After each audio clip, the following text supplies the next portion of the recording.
De Bem com Você, começando por aqui. Seja muito bem-vinda e muito bem-vindo. Hoje nossa conversa é sobre paralisia facial, uma condição que tem sido frequentemente associada à ansiedade. Será que tem relação mesmo? Nós vamos descobrir juntos e quem vai explicar tudo pra gente é a neurologista Daiane Magalhães, que é mestre em neurociências pela UFMG e professora da Faculdade de Ciências Médicas de Minas Gerais. Vem pra cá, fica com a gente. O De Bem com Você tá no ar.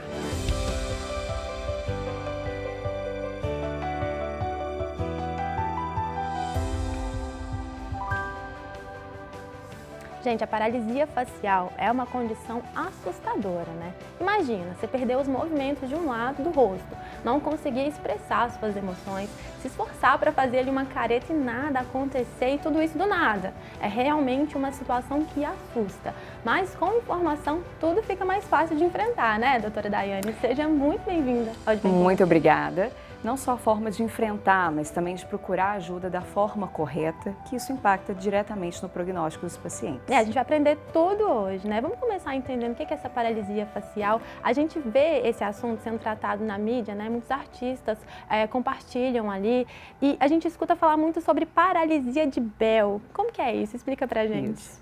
A paralisia facial, ela tem múltiplas causas que a gente vai conseguir abordar e conversar aqui, mas ela tem dois grandes tipos.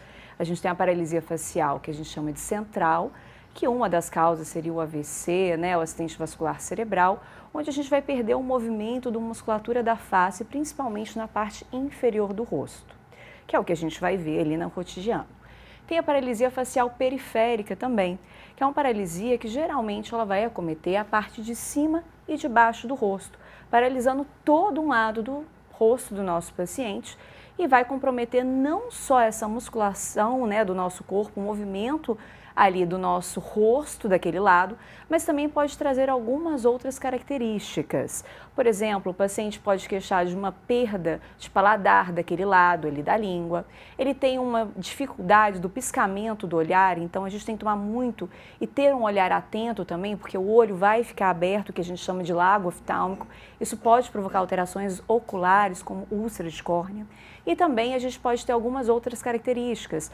É muito comum os pacientes na paralisia facial, que uma delas que a gente chama que é a paralisia de Bell, que tem uma causa que é a paralisia idiopática também que a gente pode chamar, tem uma dor na região da mastoide, que é atrás ali do nosso ouvido, da nossa orelha. Então, a paralisia de Bell seria essa periférica que você acabou de explicar, é isso? Exatamente. Entendi. Ou chamada de idiopática. E ela vai ter essa característica de paralisar, né, toda ou uma fraqueza da musculatura de toda uma parte do rosto. Uhum. Ó, antes de seguir aqui com a nossa conversa, vamos falar sobre mitos e verdades, né? Porque quando a gente fala de saúde, na internet, a gente principalmente tem um monte de mitos e verdades.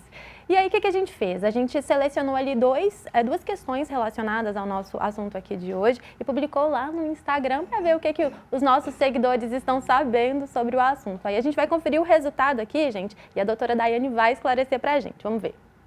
O primeiro foi, ó, choque térmico pode causar paralisia facial.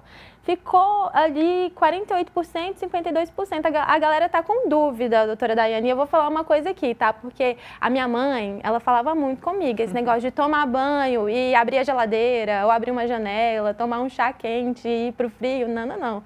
E aí, o que você me diz? Tem relação, não tem? Vai em contra aos estudos. Os estudos que a gente tem relacionando choque térmico, né, e a gente vai ver muito em pacientes, e os estudos são relacionados a isso, de pessoas que têm, por exemplo, um trabalho em câmara frigorífica ou expõem ao quente. Pode ser que sim, mas não existe nenhuma comprovação científica. A gente vai ver muitas pessoas do interior mesmo, né, por hábito ali falando, e a gente sabe que o nervo facial, que é o comprometido nessa paralisia facial, ele é um nervo que ele tem toda aquela estrutura também periférica e susceptível a agentes infecciosos, pode ser a mudança de temperatura, mas não existe nenhuma comprovação científica que realmente mostre que isso existe uma causa e efeito. É claro, a gente tem que tomar todos os cuidados, mas também não é bem assim, então, né? Vamos certeza. ver mais um? Eu gosto que o pessoal, eles interagem bem com essas enquetes, sabe? Olha, estresse pode causar paralisia facial. E aqui eu coloco também a ansiedade junto com o estresse, né? as pessoas acham que é verdade, né? 84% dos nossos seguidores acham que sim, é verdade. E a gente vê na internet muitos artistas compartilhando isso, falando que por conta de esgotamento, ansiedade, estresse, acabam compartilhando essa situação de paralisia facial. Tem relação mesmo? A gente vai ver muito que, independente da causa, né, do diagnóstico, se é paralisia facial central ou periférica, existem algumas causas que mudam também com o nosso sistema imune.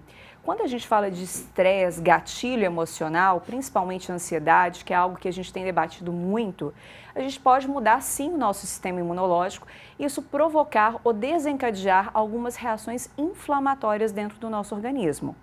Por exemplo, doenças autoimunes, a gente sabe que tem uma relação grande com isso. E é importante também a gente falar, né, Nikele, porque o estresse emocional vira algo de causa, efeito e de circunstância, porque é muito angustiante nesses pacientes. Igual você falou, a gente acorda um dia com um déficit ali, com uma alteração, né, de toda a movimentação facial. A gente está falando da paralisia de Bell, que geralmente acomete pacientes jovens também. E não só o estresse como gatilho, mas também o próprio estresse com a circunstância daquela angústia do que está acontecendo, né? Do que fazer, se o paciente vai ficar com algum déficit residual que a gente chama de sequela. Então, a própria condição já gera no paciente um estresse, uma ansiedade, que ela é muito importante também. Sim, então só para ver se eu entendi, não necessariamente ali aquele estresse ele vai causar, mas, por exemplo, a sua imunidade baixa e pode abrir portas para, né, algum vírus, alguma coisa nesse sentido ou alguma doença nesse sentido. Isso, a gente sabe muito que o sistema imunológico ele é influenciado por várias condições. O estresse emocional, ele tem essa capacidade de alterar o nosso sistema imune, que é algo que a gente tem debatido muito. Então, por exemplo, a gente tem o vírus da herpes simples, que tem uma causa ali que a gente vai debater com a paralisia de Bell. A gente sabe que ele fica guardadinho ali no nosso nervo periférico, né, que é o nervo facial, que ele é responsável por todo esse movimento da face. Se a gente tem algum estresse emocional, por exemplo, que aquilo vai interferir na nossa imunidade, aquele vírus ele pode reativar, causando ali a inflamação e a degeneração, um machucado, vamos dizer assim, no nosso nervo da mímica facial. Entendido. Então, assim, para a gente listar aqui, né, doutora Daiane, as causas, o que pode causar a paralisia de Bell, né? O que você destaca para a gente? Então, o mais importante é essas duas diferenças, né? A paralisia facial central, a gente tem uma causa primária, que a gente vê muito na mídia também, que é o acidente vascular cerebral, que a gente conhece como AVC, ou popularmente dito como derrame cerebral. É uma das principais causas, mas ela também pode ser decorrente de trauma, pode ser decorrente também de hemorragias, tumores, né? Isso vai impactar também no nosso prognóstico. A paralisia facial de Bell, né, a periférica, que a gente fala que é idiopática, por que idiopática? Porque muitas das vezes a gente não vai conseguir no nosso paciente fazer investigação propriamente dita de qual agente, o que está causando. Mas o vírus da herpes simples, da herpes zoster, alguns outros vírus também podem causar, doenças autoimunes, por exemplo, lúpus, quem tem, né, entre outras. Lembrando também que existem causas inflamatórias, não infecciosas, que podem levar ali, ou causas, por exemplo, de um tumor naquela região que compromete o nervo periférico. Sim, entendido. Tá? E a importância de ter um profissional aliado nesse processo, né, doutora Daiane? Porque são muitas causas para a gente entender. Mas antes de falar sobre isso, até vamos assistir um depoimento aqui, gente? Porque a Evelyn, ela teve paralisia facial, né, e compartilhou essa experiência com a gente. Vamos assistir. No auge da pandemia, tinha perdido pessoas importantes na minha vida, tinha pedido demissão de um emprego, estava no auge do meu estresse, estava muito cansada. Num domingo eu tive uma dor de cabeça muito forte e na segunda eu amanheci com o lado esquerdo do rosto paralisado. Não era algo que me assustou de início, porque meu irmão e meu pai já tiveram a paralisia. Foi desafiador mesmo, eu senti muita dor de cabeça, minha autoestima ficou completamente abalada. Eu não saía de casa apenas para ir para a fisioterapia e voltava, ficava trancada no meu quarto. Eu queria melhorar rápido, então eu ficava mais ansiosa, o que atrapalhou também na recuperação. Que no meio do tratamento eu tive outra paralisia do mesmo lado do rosto e eu tive que recomeçar o tratamento. Foi então que eu voltei no neurologista e ele me explicou novamente sobre essa paralisia e eu tive uma outra visão. Eu aprendi a me escutar mais para não voltar a acontecer a paralisia. Agradecer a Evelyn, né, por ter compartilhado com a gente essa experiência. É sempre enriquecedor trazer esses depoimentos. Me chamou muito a atenção na fala dela. Ela disse que o pai e o irmão já tiveram, então para ela os sintomas não eram ali algo novo, né? Existem fatores de risco para a pessoa desenvolver uma paralisia facial? Vai depender muito da causa. Se a gente falar de doenças autoimunes que têm um componente genético hereditário, sim. Então, o mais importante ali, né, e é muito válido o depoimento dela, porque a gente percebe também o sofrimento do paciente, né? E ela já foi direcionada pela experiência familiar dela a buscar um profissional, que é isso que a gente estava conversando, do neurologista. O profissional a se procurar nos primeiros sintomas acaba que vai ser o neurologista. Nós sabemos que quanto antes a gente busca auxílio, melhor, porque existem diversas causas para aquela condição, até para a gente conseguir diferenciar se isso é causa de um vírus, uma doença autoimune em atividade, se eu tenho um tumor, se eu tenho um evento vascular ali cerebral. Então, existem outras manifestações ali neurológicas e não só isso. A gente sabe que quanto antes o paciente procurar o atendimento médico, ser avaliado por um profissional capacitado e antes ser instituído o tratamento todo multidisciplinar, o tratamento específico para aquela condição, influencia diretamente no prognóstico, que foi isso exatamente que a gente viu. A partir dos primeiros sintomas, né, que ela já apresentou, ela já procura esse auxílio. Por isso que a informação, a disseminação dessa informação, ela é importante a todos. Sim. E quais seriam esses sintomas, né, doutora Daiane, para a gente encerrar essa primeira parte da conversa? Ela falou de um componente, né, que ela falou da dor de cabeça. O paciente ele pode manifestar, sim, com essa cefaleia que a gente fala, mas principalmente uma dor que ela fica atrás da orelha, que a gente fala que é numa região da mastoide. E o mais importante é entender, né, o súbito, né, ela dormiu bem, acorda dessa forma, mas pode se dar de uma forma progressiva. Então, é comum os pacientes sentirem uma alteração de sensibilidade, naquela região da face, como se estivesse mais pesada, e começando com a assimetria facial que vai piorando às vezes ao longo do dia. Então a perda ali do movimento, né, da mímica facial ali daquele lado é extremamente importante no diagnóstico desse paciente. Mas é claro, eu posso ter um olho que fica um pouco mais irritado pelo fechamento, a lubrificação do olho que não dá da forma adequada, eu posso ter uma perda, uma diferenciação do paladar também daquele lado. Então os pacientes vão se queixar. E o mais importante, realmente, buscar o auxílio médico o quanto antes. E aí, doutora Daiane, vamos continuar aqui, né? A partir do momento que a pessoa percebeu um sinal, ele procurou um neurologista, e aí, como que é feito o diagnóstico, né? Qual que é o passo que é dado? O diagnóstico ele é clínico, por isso da importância do paciente buscar um lugar onde tem um profissional capacitado ao atendimento. A partir do momento que a gente identifica no paciente, no exame clínico do paciente, as alterações de movimento da face, né, as outras alterações como dor ali que a gente pode ter na região, alteração do paladar, essa questão da movimentação ocular ali, da lubrificação ocular também do paciente, o mais importante vai ser a gente fazer os diagnósticos diferenciais. Uma coisa é a gente falar de um vírus da herpes que está sendo reativado, inflamatório, que eu tenho um tratamento específico. A outra coisa é eu falar de um AVC, por exemplo, onde a gente vai ter outras manifestações neurológicas concomitantes. E a outra coisa é eu falar de um tumor cerebral ou alguma outra manifestação que a gente vai ter neurológica. A partir do momento que a gente faz o diagnóstico clínico do paciente, com as alterações que eu estou vendo, ao exame neurológico, a gente vai lançar mão de alguns exames para conseguir ver aquele gatilho. Então, por exemplo, exames de neuroimagem, tomografia, ressonância, claro, sempre focado no exame neurológico que a gente está vendo do paciente. Uma coisa é eu pedir o exame para eu ver o nervo, outra coisa é para a gente ver toda a nossa região cerebral. Além disso, vai ser lançado mão de exames laboratoriais, na busca realmente se tem algum agente, alguma causa específica ali ou uma doença inflamatória associada. Perfeito. E aí, quais são as opções de tratamento, né, para esse paciente? A opção de tratamento vai ser muito direcionado ao que nós acharmos, tanto na avaliação clínica do paciente, como também nos exames complementares que a gente vai fazer para a identificação desse agente ou dessa causa. Esse tratamento, quando a gente fala de paralisia de Bell, onde a gente sabe que 30% está relacionado a uma reativação do vírus da herpes simples, tipo 1, por exemplo, ele vai ser composto por um corticoide e, muitas das vezes, a gente vai guiar também pela alteração neurológica, associar um outro remédio que seja também propício para combater aquele agente, por exemplo, o vírus da herpes. Mas é claro, existem diversas causas e muitas das vezes a gente vai guiar o nosso tratamento para o processo inflamatório.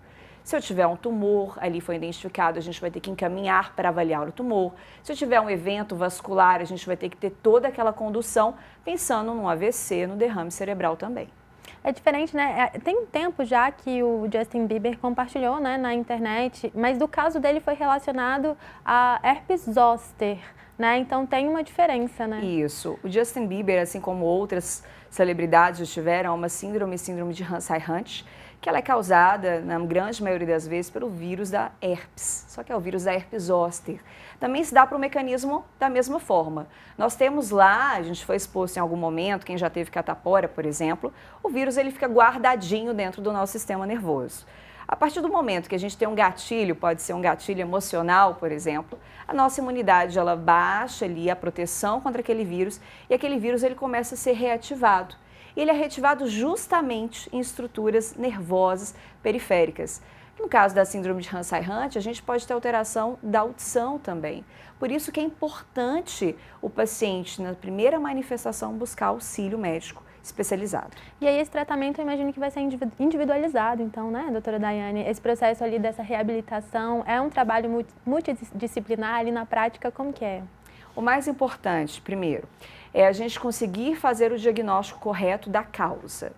A partir do momento que a gente tem a causa e a gente institui, isso está direcionado diretamente com o prognóstico. Então, a gente sabe que, por exemplo, na paralisia de Bell, quando a gente consegue fazer o diagnóstico ali no primeiro e no segundo dia, instituir o tratamento, a recuperação ela chega a 90% por completo. Então, direcionando a causa do tratamento, esse acompanhamento multidisciplinar, ele passa a ser fundamental, porque existe uma reabilitação fisioterápica específica e geralmente quem faz é o fonoaudiólogo. E não só isso, entender a causa, a condução, qual tipo de tratamento, reabilitação é fundamental ao nosso paciente, ao bem-estar do nosso paciente e também para a gente entender para que aquilo não recorra, igual a gente viu na primeiro relato ali, né? Pois é, você falou isso, né? Assim, essa procura de imediato, voltar a quase 90%, eu queria entender isso mesmo, assim, normalmente os movimentos voltam completamente, ou isso vai ser, cada caso vai ser um caso, pode deixar sequelas, como que é? Pensando na paralisia de Bell. Isso depende muito, na paralisia de Bell, do primeiro diagnóstico. Então, por isso que é importante, quando a gente fala do paciente buscar um atendimento rápido, é nesse sentido, de a gente avaliar o paciente, instituir o tratamento que a gente tem específico, para que aquela inflamação que a gente fala do nervo, ela não comprometer, não degenerar o nervo. Quanto antes a gente busca esse atendimento, quanto antes for introduzido o tratamento e a reabilitação, a chance de recuperação é muito grande. A gente está falando de chance de recuperação de 100%. É claro que é um processo, né? Não é algo que a gente vai conquistar de um dia para o outro. É um processo. Mas a gente sabe que é fundamental essa agilidade na busca do tratamento correto, da investigação correta. Agora, a gente tem lesões que, às vezes, por exemplo, um tumor ou uma cirurgia, que podem realmente fazer um dano ali naquele nervozinho da face, que pode ter alguma coisa permanente? Sim, mas nós sabemos hoje que com uma reabilitação adequada, um acompanhamento multidisciplinar adequado, o nervo ele é capaz de se regenerar também e reabilitar muito bem. Vou aproveitar a sua deixa, então, para chamar mais um depoimento aqui, viu, gente? Porque a gente falou da paralisia de Bell, né? E a gente já entendeu aqui que esse processo é gradativo e pode, sim, até 90% voltar. Mas tem esses casos, por exemplo, que é da nossa personagem de hoje, que um AVC pode complicar esse processo de recuperação. É o caso da Ana Carolina, ela mandou um vídeo pra gente, a gente vai assistir aqui agora. Vamos ver. Em 2018, eu descobri um tumor cerebral gigante. A cirurgia em si, para a remoção parcial do tumor, foi um sucesso, mas no pós-cirúrgico, eu tive um AVC hemorrágico do lado esquerdo, que paralisou todo o meu lado direito. Conviver com a paralisia facial para mim no início foi bem complicado, não vou mentir para vocês. Não tem como, você sente o aspecto diferente, né? Você acha que não tá legal. A boca aqui do lado direito, né? Eu perdi muita força labial, então eu não conseguia beber o copo normal de água e eu tinha que usar o canudinho, então foram adaptações. Com essas adaptações, hoje eu convivo muito bem. E a paralisia facial e nada para mim é a mesma coisa. Que sim, eu tive de passar por algumas adaptações, mas que não me atrapalha em nada. E isso me ajuda no processo de aceitação. Me ajudou, né? Porque hoje eu já tenho aceitação disso. Carol, muito obrigada por compartilhar aqui sua experiência com a gente. E a Carol compartilha, né, até no Instagram um pouquinho ali do antes e depois dela. É inspirador assistir e ver como ela se recuperou e está assim num caminho incrível. E a partir da fala dela, me lembrou até um pouquinho do que a Evelyn falou, do estado emocional. Afetou muito ela, tanto que ela teve outra paralisia durante o processo de recuperação. Ali eu entendi que o da Evelyn foi uma paralisia de Bell, né? Uma situação um pouco diferente, mas pensando nisso, o nosso estado emocional, ele pode influenciar nesse processo de recuperação? Sem dúvida, né? E a gente tem que parabenizar a Carol realmente pela força que ela teve, é o que a gente busca em todo nosso paciente. Entender que independente da condição do nosso paciente, exemplos como a Carol de superação, de aceitação é fundamental, né, para todo o processo. Claro, né, como a gente já viu, o estresse emocional ele pode vir em decorrência daquela angústia do que está acontecendo, das expectativas que são geradas e até por uma questão social que tem que ser trabalhada de aceitação própria, entendimento das pessoas que estão ali ao lado, né? Da Evelyn foi mais tranquilo porque a gente falou de uma paralisia de Bell, ela procura o atendimento especializado ali à pronte e no caso da Carol a gente está vendo uma outra circunstância, uma outra causa, onde a gente vai ter ali um comprometimento do nervo causando aquelas alterações definitivas.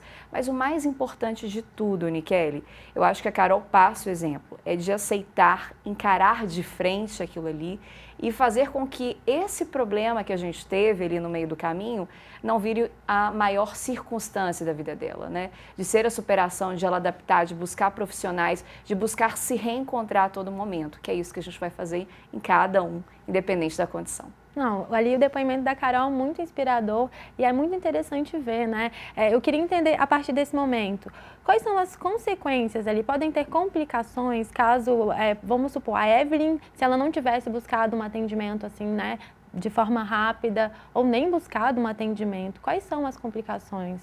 A gente está falando de diversas causas para que pode acontecer a paralisia, então a gente pode ter risco, inclusive, de vida ali do paciente que está ameaçando.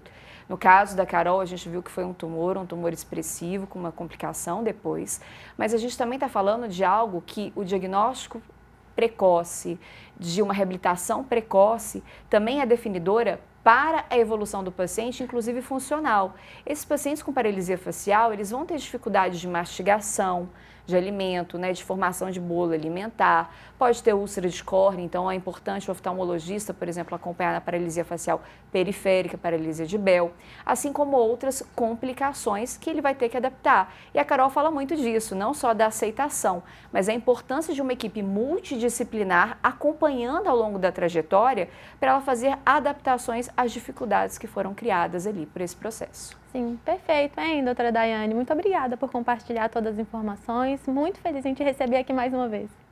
Eu que agradeço e espero que tenha contribuído para um melhor entendimento de todos. Não, com certeza, informação, gente. É importante se informar sobre todos os assuntos relacionados à saúde, principalmente para saber o que fazer, né, diante de uma situação de emergência. Então, se informe, fique atento, conheça seu corpo e, ao perceber qualquer sinal de alerta, procure a ajuda de um profissional especializado. Não deixe a sua saúde de lado, combinado? É isso, De Bem Com Você está chegando ao fim. Você pode rever o nosso programa no YouTube, basta procurar pelo canal TVH.